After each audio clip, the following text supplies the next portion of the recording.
Boyfriend never holds my toddler and avoids kids, until his family told me the reason why. Turns out he tried to save his niece from an accident but she died in his arms. I, 27F, have been with my boyfriend, 28M, J, for 5 years. We've both been very close with each other's families, and we've even talked about marriage. However, one touchy subject is children. Whenever we discuss it, he gets kinda standoffish. He doesn't really dismiss the idea though, it's just that he doesn't seem invested. I've always wanted kids, and he just always says he's fine with whatever makes me happy. Ever since, I've been content with this situation. However, things escalated during this holiday season. Our setup has always been that Jay spends Christmas Eve and dinner with my family, then I spend Christmas Day with his family.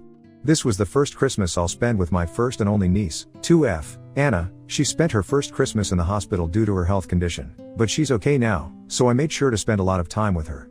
We played a lot, we opened gifts together, and I even reenacted Anna's favorite storybook using her favorite doll. We even had matching outfits. My sister, 30F, Amy, thanked me for giving her and her husband some relief from childcare the entire day. However, Amy also said she noticed that Jay, who was just either sitting on the couch watching me or helping my mom with the dishes, was kinda distant with Anna. I told her I've also noticed that before, and I just chalked it up to maybe Jay was hesitant and awkward to play with Anna because he feels he's just my boyfriend. Then Amy said she won't mind, since she and her husband already treat Jay as part of our family. I then went back to Jay and encouraged him to play with Anna and help us set up her new dollhouse, but he said he's not feeling too well. He ended up drinking a few more beers and stayed on the porch by himself, scrolling on his phone. I didn't press harder and thought he might really just be feeling under the weather. I just want to add for context that Jay isn't an alcoholic. He's a sweet, wonderful, funny man who's sometimes broody and deep in thought, but he's never abusive, manipulative, or moody, and he only drinks on special occasions. The next day, on Christmas Day, we had lunch with Jay's family. Afterward, I volunteered for cleanup to help Jay's mom, 62F, Mary, and brother, 31M, John. Jay's family was the best any significant other could ever ask for. They're very sweet and supportive of us, but they're never prying. They always check up on us, but they never overstep. So, as we were cleaning up, Mary asked me how my sister's baby was. They helped with the bills when Anna was hospitalized last year. I told them that Anna's in great condition now, and that she already spent the Christmas at home. They were very delighted upon hearing this. Then, I shared with them the thing I noticed about Jay. Initially, I thought maybe Mary could just give me advice on how to approach the issue with Jay since he's clearly not the playing with kids kind of guy, but then John casually said something like, "Oh, because of Rosie," then Mary quickly shushed him. Rosie was the daughter of Jay and John's eldest sister, Beth, 35F. I never knew the actual details because everyone was very secretive about it, but all I knew was that Rosie passed away when she was just 3 years old and Beth and her husband moved away afterward. I never met them in person. So, later that night, when Mary, John, and the other family members got a bit more drunk and Jay was already sleeping in the bedroom, they told me the story. I didn't force them or anything. Apparently, Jay, being the youngest of the siblings, was really close with Rosie back then. Jay was just around 14 years old when Rosie was born, so he became the super fun uncle, like I am now with Anna. He was actually Rosie's best friend. Then, on summer of 2012, Jay was playing with Rosie outside. He was blowing bubbles and she was chasing and popping them, when a speeding car, driven by a woman who was distracted on her phone, skidded into the yard toward Rosie's direction. Jay reacted quickly and was able to reach and grab Rosie so the car actually hit him, but the impact of the crash caused Rosie's head to whiplash as Jay hugged her. Jay was in a coma for 3 days and had multiple severe injuries and internal bleeding, but Rosie didn't make it. Everything was caught by the neighbor's CCTV so everyone knew that Jay was a hero for trying to protect Rosie. It was even covered by the local news, but Beth, who was understandably in grief, resented Jay for not being able to save her daughter. Beth and her husband then decided to move to another country to cope with their grief and start a new life, and they've had minimal contact with the family ever since. Jay, meanwhile, took the loss really hard. He blamed himself for not being able to save Rosie and not being able to attend her funeral since he was still at the hospital at that time. Mary said that Jay was never the same after that. He never went near kids, and he became a lot colder, quieter, more reserved, and antisocial. He also had anger issues, but it, thankfully, went away. I haven't had any issues with this. We also live in an area where people don't believe in therapy, so Jay never received professional help. After learning all of this, I bawled my eyes out because I never knew Jay was carrying such a heavy burden. The whole incident became a taboo family secret that no one mentions in fear of Jay breaking down or doing something he might regret, although to be fair, he's never had violent or self-harm tendencies ever since, so this was just a precaution. They also never told me before because they assumed Jay would be the one to tell me, but I told them that he never did, and that I never really asked him. I then thanked everyone for letting me in on this, and I told them that I'd talk to Jay about it when the time is right. They understood, and they said I could just ring them up if I need help or support in any way. For now, I just want Jay to enjoy the holidays and his remaining vacation days from work. Now, I don't really know how to start with him. I know seeking professional help to process all the trauma and grief, even if it's been over a decade ago, would be the top priority, but I don't know how to bring it up to him. I don't even know when is the right time to bring it up. I just want him to know that I love him no matter what, and that I'll support him in every step toward his healing, especially if we're to form a family of our own. Comments where Op has replied. Loving life at Miage, Jay is amazing, what a shame his sister blamed him, but I guess that's what grief does to you. I hope he gets the therapy he needs. Oop, from what I gathered from Jay's family, Beth never really voiced out that she blamed Jay for Rosie's passing. However, she became cold toward him to the point of almost ignoring him during family gatherings before they moved. Of course, everyone knew what it was all about. Cynically Sin, holy crap, I think we were all thinking that he had the worst intentions in the beginning. But that couldn't be more wrong. This man was a hero and unfortunately his family has turned it into a dirty secret. I feel for you both so much. I don't really have any advice.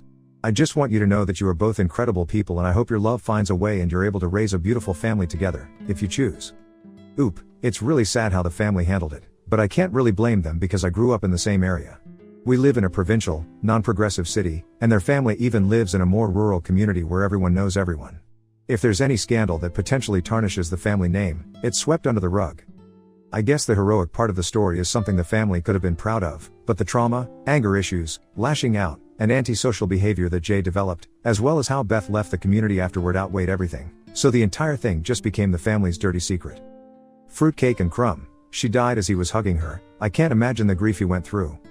Oop, that's also something bothering me a lot. Of course, I'm just assuming here, but knowing how much of an overthinker Jay is who hyperfixates on what ifs, I know he has replayed that moment in his head a million times, overanalyzing every little detail. One of the worst things he could possibly be thinking is that maybe he was the one who killed Rosie, because it was the whiplash and not the actual crash that impacted her the most.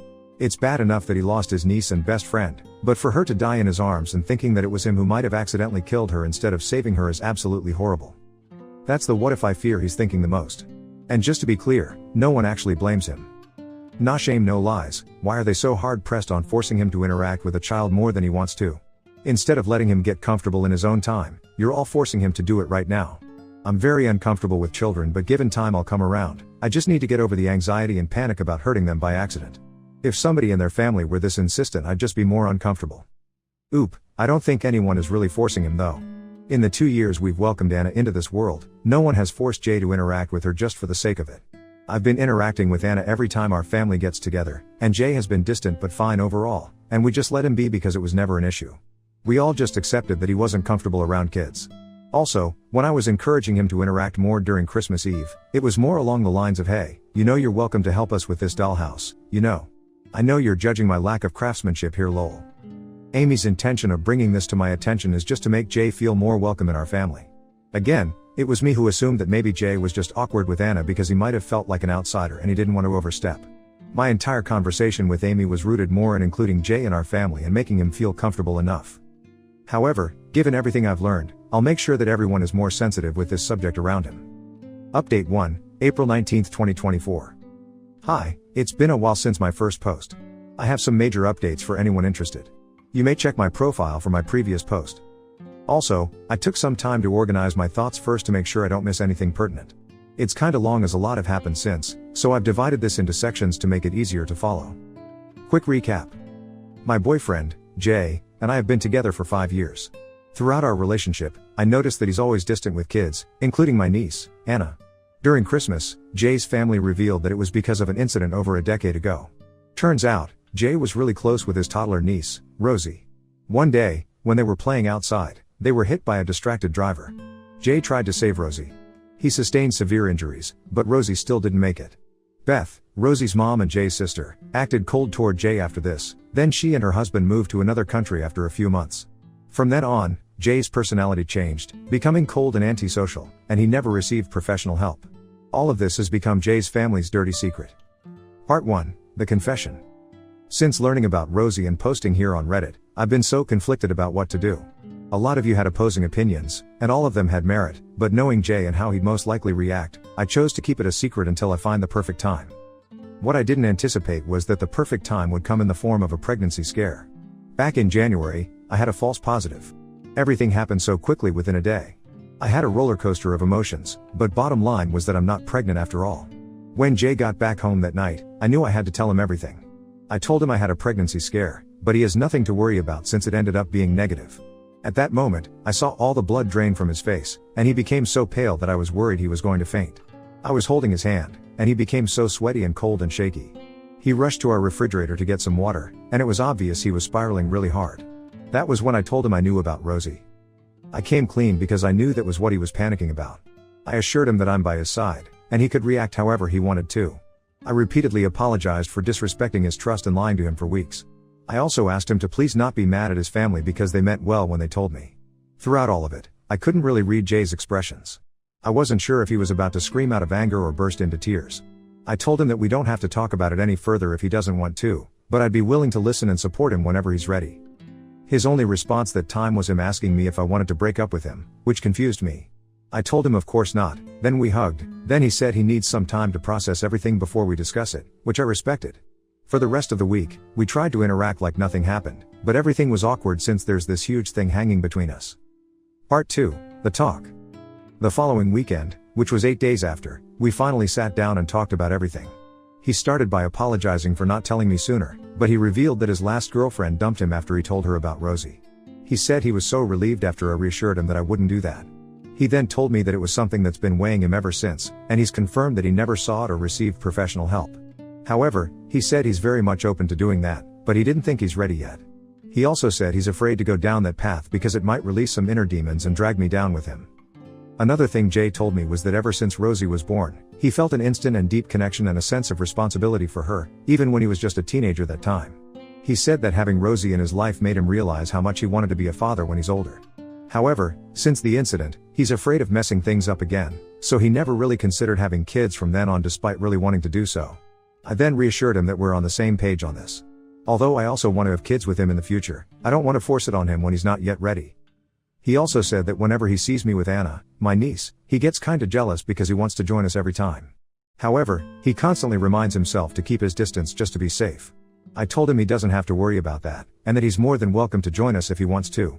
I also told him that my sister and the rest of my family actually considers him a part of our family, just to reassure him more.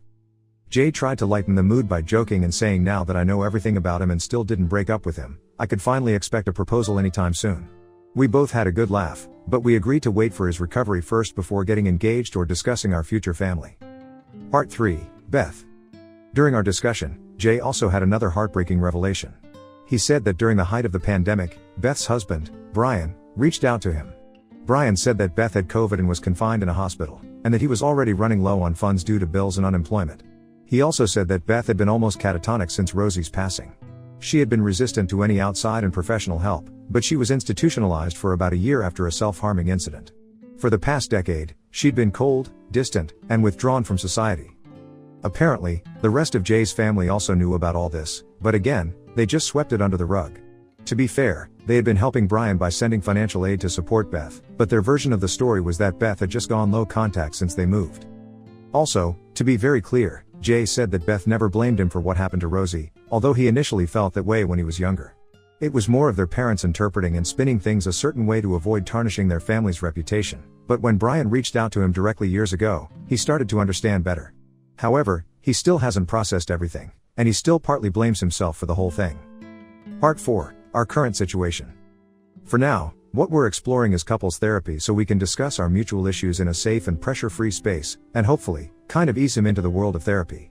We've already found the perfect therapist to help us, and we've now had 6 sessions with her. From what I can tell, Jay seems a lot happier and less burdened. We've also had homeworks from our sessions, and Jay was even the one reminding me to do them. Right now, I'm just hoping that he becomes ready enough to open up about Rosie so he can heal and recover from his trauma. Not for me, but for his mental and emotional well-being. No rush though, all in his own time. Also, Jay has no social media, but I showed him the original Reddit post I made. He spent like 3 hours reading through all the comments. It was the first time I saw him get teary-eyed because he never expected so many people giving him support and saying kind words to him. He was extremely overwhelmed by everyone's kindness, so we're both grateful to all of you for that. We also saw some TikTok and YouTube versions of the story, and you bet Jay browsed through all of them. He's still baffled why the TikTok versions have Minecraft or cooking videos in the background, but I just told him it's a trend, haha. So, there, If you've made it this far into our story, thank you for your time. I have a good feeling that Jay and I are going to be fine. We still have a lot of challenges ahead of us, but here's to hoping for the best. Edit. So Jay and I now kinda share this account. He might reply directly from time to time. This is his first time on Reddit, so please be kind to him. I had to explain to him what op and a lot of the other lingo mean, haha. Yeah, but we're both reading everything. Again, thank you for being so kind. Comments. Demon48, I hope Jay continues healing, and eventually Beth somehow gets out of the mental hole she's in. Both them went through something horrible that no one who hasn't been in that situation can comprehend. Thoughts for both of them. Oop, thank you for your kind words. As for Jay, I can see that he's already making some progress, even though it's more like baby steps. Nonetheless, it is still progress. As for Beth, I can't even begin to imagine what she's going through. I just pray that she finally finds some peace eventually. Oop on why Jay's family chose to keep this as a secret. Oop, I won't make excuses for them. On a human, personal level, they are extremely lovely, generous, and kind people. They have welcomed me as a part of their family, and they even extended help when my sister's daughter, Anna, had congenital health problems. I have met different relatives of my exes before, and in comparison, Jay's family has been the most wonderful and welcoming. However, I would say that they are a product of the very traditional, non-progressive area in which we live. We are a Catholic community, and most activities revolve around our parish. Reputation is everything, yet town gossip is still very rampant. I understand that this may sound backward thinking in our modern times, but that is the reality of our lives. I also grew up in the same area, so I fully understand their behavior. Although I agree with you that everything that happened and how they reacted to it had been unfortunate to say the least, and Jay and Beth got the brunt of it. Oop on how Jay's sister, Beth, is dealing with the grief process and if she has received therapy to deal with her daughter's death in better ways. Oop, Beth has recovered from COVID, so she's physically fine now. However, she's still mentally detached and has gone back to her almost catatonic state. Jay suggested couples therapy to Beth's husband after experiencing it firsthand, but we don't have an update on it yet. Also, thank you so much for your insights. You said a lot of sensible things that we never knew. Both Jay and I were clueless about therapy and psychology in general, so we actually learned new things from what you said. Jay says he appreciates you and is extremely grateful, and so am I.